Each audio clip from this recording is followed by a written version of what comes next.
doit avoir trop froid. Oh, c'est bon pour le corps de faire ça. Je crois que c'est encore cheveux de nuit en fait.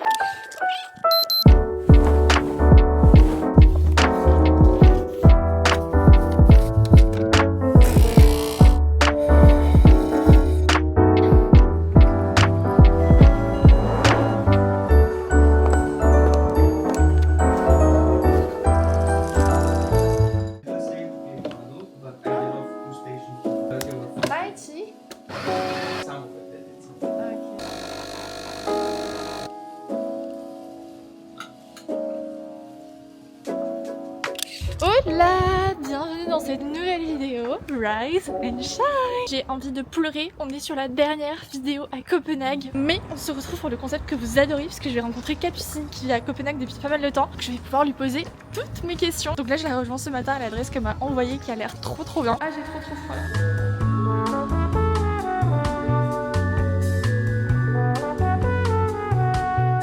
C'est la tempête. Ça va? Ça va et toi? Oui, ça a l'air trop mignon. Ok, on a pris le breakfast plate, ça a l'air trop bon. On a un peu de tout, œufs, avocat, granola, pain, le petit fromage local je crois.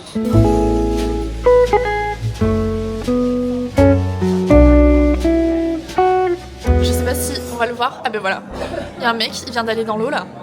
Mais de façon random, alors qu'il fait 0 degré dehors. Je suis choquée. Oh, mais jamais de la vie.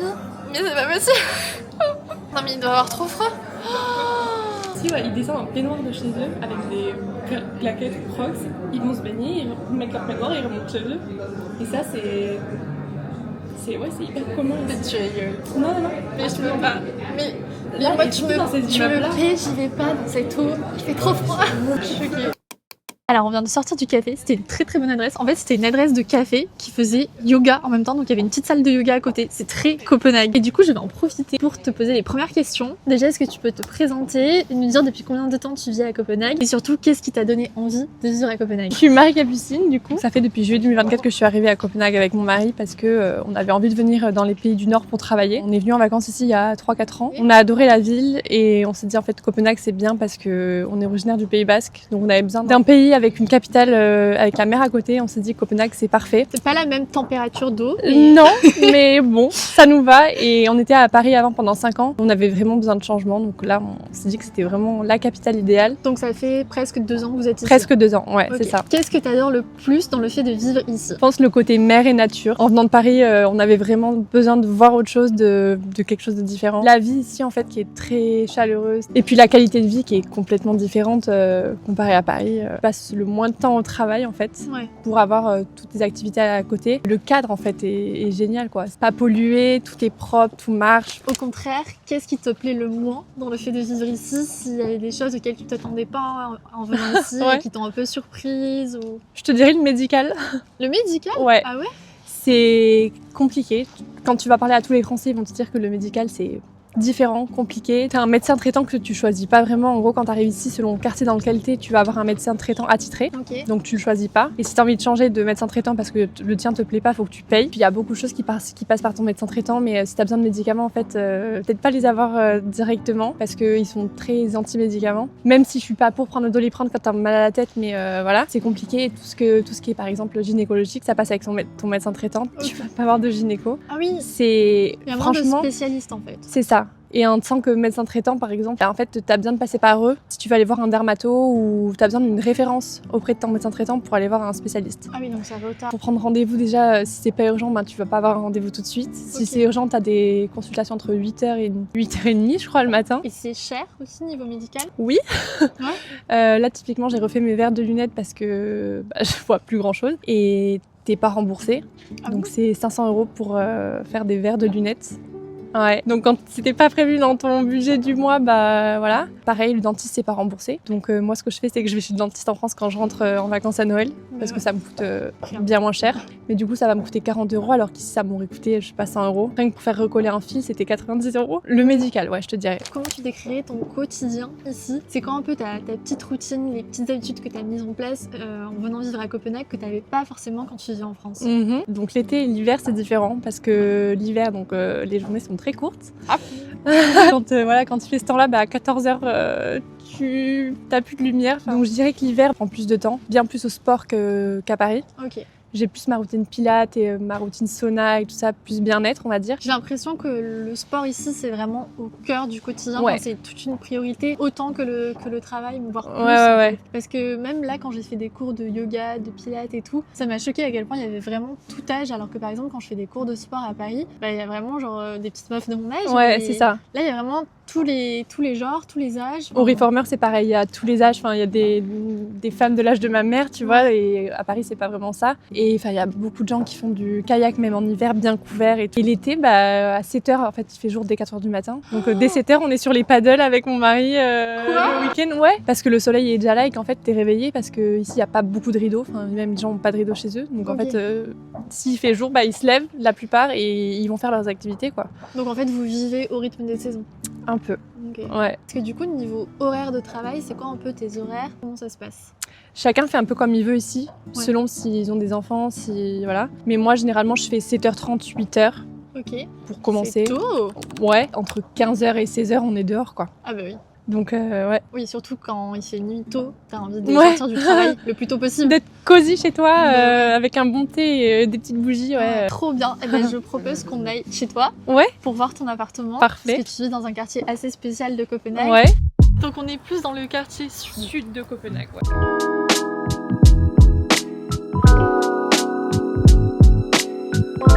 Du coup là, tu me disais que c'est la zone de baignade en été ici. En hiver aussi d'ailleurs. En hiver aussi? Là t'as les petites bouées de délimitation de baignade, ouais. Il y a les gens, ils se baignent là en hiver? Ça nous est déjà arrivé, ouais. Toi aussi? Mais quoi? Comment c'est possible?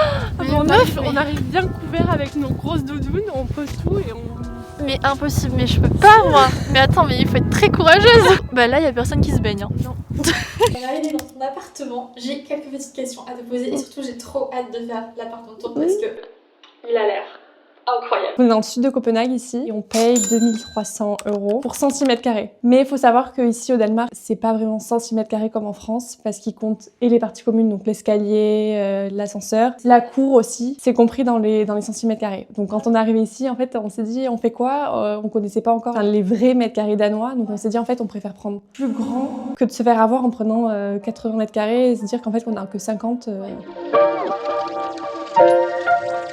Donc là, la porte d'entrée. Ce miroir-là, il est trop beau. Tu l'as eu où? On l'a acheté en brocante à Paris. Il pèse très très lourd. Là, on a la chambre d'amis. Voilà, on a pas mal de monde qui vient. Avec vue sur la cour, du coup, comme je te disais, il y a beaucoup d'espace pour les enfants. Le petit bac à sable là-bas. Et le parc à vélo. Là, la salle de bain. Et quand tu loues ici, t'as la machine à laver et le sèche-linge qui sont déjà dans l'appartement. Oh. Et le frigo qui est aussi intégré dans l'appart quand tu loues. Ici, on a le meuble d'entrée avec storage room. Bon, ça, comme dans tous les apparts que j'ai visité avant, c'est voilà, tout notre bordel. Séjour, du coup, avec cuisine ouverte sur le salon. Vraiment, toute la collection Smeg avec les petits bocaux. Ouais. Un frigo bien rempli. Ah, j'ai goûté ça, c'est trop bon. C'est trop bon. Sans sucre en plus, ouais. Ah, du coup, la partie salon avec balcon. Du coup, l'eau qui est juste en bas. Et en fait, l'été, on sort les paddles juste en dessous. Et on est directement sur l'eau. Bien plus agréable l'été que l'hiver. Et du coup, là, notre chambre. Vue sur l'eau aussi en bas. Et pièce maîtresse un peu, qui est ma pièce favorite, mon dressing. Notre dressing. Le dressing de rêve. Ouais. C'est trop beau. Trop bien organisé là, c'est trop satisfaisant. On parlait du coût de la vie. Est-ce que toi justement ça a été compliqué pour toi de trouver un travail quand t'es arrivée ici? Ouais, surtout que du coup, j'étais en CDI à Paris. J'ai dû quitter mon CDI, j'ai démissionné. Donc pas de chômage, rien du tout, parce que quand tu démissionnes, t'as le droit à rien. Parce que du coup, tu suivais ton chéri qui a aménagé ici. C'est ça. Et pendant 7 mois, j'avais rien ici. Je cherchais du boulot. Ouais. C'était long, surtout quand tu cherches et que tu vois que y a rien qui se passe, t'as aucun entretien, t'as rien. Tu te poses des questions si est-ce que tu vas réussir à trouver ou pas. Alors certes, il y a la barrière de la langue parce que je suis arrivée, je parlais pas encore. Ton CV, il faut adapter aussi parce que c'est pas le même CV selon le pays. Donc il y a beaucoup de choses à adapter et que tu sais pas quand tu débarques dans un autre pays. Donc j'ai cherché. Et j'ai suivi une formation qui était proposée par la ville ici qui s'appelle Premier Job à Copenhague. Et en gros, ça te permet d'avoir toutes les clés pour savoir faire ton CV, savoir préparer les entretiens et tout ça. Je suis pas sûre que ça m'ait beaucoup aidé, mais bon, ça m'a permis d'avoir quelques clés quand même, quelques pistes pour préparer en gros comment trouver un job ici. Comme les Danois disent, en fait, souvent c'est bouche à oreille où tu as un contact que tu connais qui te fait passer un entretien parce que voilà. Et au bout de 7 mois, j'ai trouvé, mais je pense que c'est un coup de chance aussi parce que c'était une petite boîte, donc peut-être plus ouvert, une grande structure où c'est plus compliqué. Je pense que la barrière, ça a été la langue, le fait que tu parles pas danois, parce qu'ils parlent quand même beaucoup anglais ici aussi. Je pense que... Alors, j'ai passé des entretiens dans une boîte où ils m'ont dit, en fait, ici, on parle que danois, donc...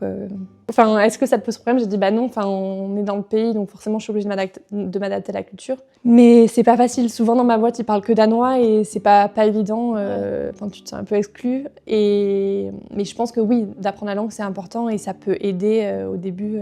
Je pense qu'une Française comparée à un Danois, je pense que si à la fin, on est deux, à la fin du process de recrutement, en fait, je pense qu'ils vont privilégier le Danois au Français, quoi, c'est sûr. Et justement, le fait que tu parles pas danois, est-ce que ça a été compliqué pour toi au début de t'intégrer, de faire des rencontres? Est-ce que tu t'es sentie un peu seule au début en aménageant ici, forcément? Seule, non, parce qu'on est deux, donc ça aide. Bon, après, on a pas mal de familles qui viennent nous voir et les amis viennent nous voir aussi. Mais c'est vrai que pour s'intégrer, c'est pas évident. Les Danois sont très, très, très fermés. En fait, ils se connaissent depuis la maternelle, depuis tout petit. Ouais. Et ils grandissent ensemble, en fait, jusqu'à la vie adulte. Intégrer un cercle d'amis danois, impossible. Pareil, quand tu vas au travail, en fait, c'est très séparé entre vie perso, vie pro, c'est très séparé. Il n'y a pas vraiment d'afterworks. Enfin, ça dépend en vrai. Si t'es peut-être dans le centre de Copenhague, oui. Mais dans ma boîte, pas vraiment. Dans la boîte de mon mari non plus. Et après, peut-être que tu peux rencontrer du monde quand tu fais des cours de danois. Donc au début, c'est vrai qu'on prenait des verres avec les gens qui étaient au danois avec nous au cours de danois. Ouais, donc ça a été quand même compliqué pour toi de te construire un cercle ici. C'est toujours le cas. Je pense qu'on connaît pas grand monde ici. Ouais. Mais comme on est deux et que bon, ça nous suffit, bon, bah...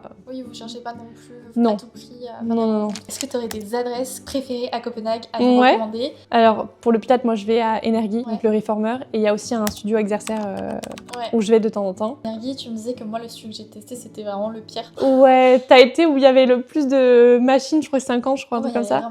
Là où je vais, c'est dans le nord de Copenhague et c'est une petite salle de 20-24 machines, je crois, donc c'est plus intimiste, plus agréable. Après, moi, je fais beaucoup de sessions de Sonagus. Le nom, c'est Sonanor et c'est au nord de Copenhague. C'est une session où t'as un instituteur qui est là pour guider la session avec des huiles essentielles, des éventails pour la chaleur, etc. Et ensuite, tu te baignes dans la mer avec l'eau à 3 degrés en ce moment et avec le sauna qui est à 90 degrés. Donc c'est très intense pour le corps, mais tu ressors de là, t'es bien, quoi. C'est bon pour le corps de faire ça? Ouais, après mes séances de reformer, je sais que parfois t'as des courbatures ou quoi, ça aide à faire partir les douleurs. Et après, je sais pas, même en termes de musée aussi, est-ce que t'en as qui sont... Ouais, alors c'est pas dans Copenhague même, c'est à l'extérieur, c'est à 20 minutes en transport, je dirais, pas 25 minutes. Et ça s'appelle Louisiana Museum. C'est un musée d'art, ouais. Mais c'est surtout la structure du musée qui est super intéressante parce que c'est super joli, au bord de la mer. Ah ouais. Voilà. On est en route pour prendre, attention, le bateau. On va prendre le bateau plutôt que de prendre le métro parce qu'en fait finalement c'est le même prix. Je pense qu'on vous expliquera quand on sera dans le bateau. J'ai trop hâte. On dirait vraiment un bateau de chantier, ça me tue. Il faut montrer la carte de métro qui permet de prendre le bateau. C'est un ticket? Ouais. Ouais, non, t'as juste à check-in du coup. Bah, je vais check-in quand il part, sinon ça va me coûter trop cher. Oui.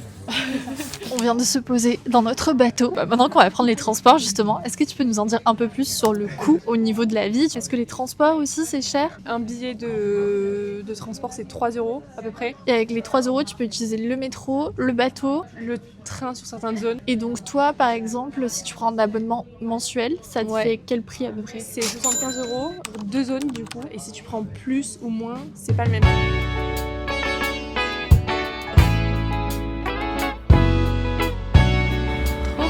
Et ça y est, on sort du bateau. Et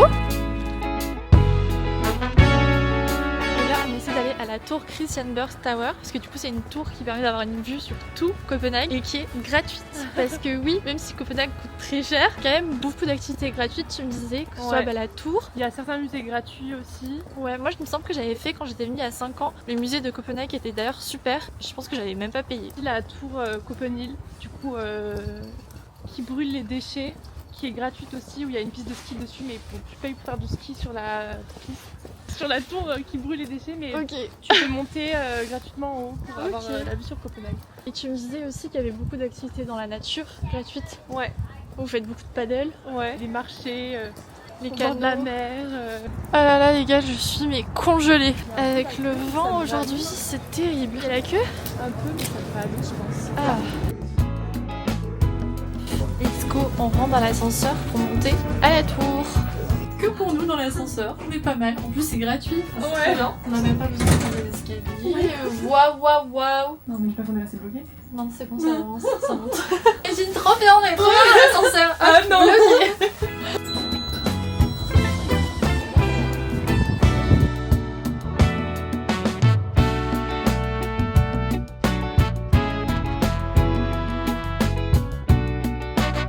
Je crois que c'est encore plus beau de nuit en fait. Ouais. Ça donne un truc en plus que. Ouais. Oh, c'est trop beau. Ah ouais. On te mange dans la main ici. Je pense que là, il n'y a pas meilleur endroit pour te poser ma dernière question. Si tu avais un seul conseil à donner aux personnes qui veulent venir vivre à Copenhague, ce serait lequel? Bah de foncer, de pas se poser trop de questions, c'est direct. Pas avoir peur de l'inconnu et découvrir sur place. Toutes les nouveautés, la culture et tout. Trop bien. Merci beaucoup. Merci d'avoir regardé cette vidéo jusqu'au bout. J'espère qu'elle vous a plu. Et je vous dis à lundi pour une des dernières vidéos Rising Challenge. On dit au revoir. Farvel, c'est à bientôt en mode. Ah, farewell.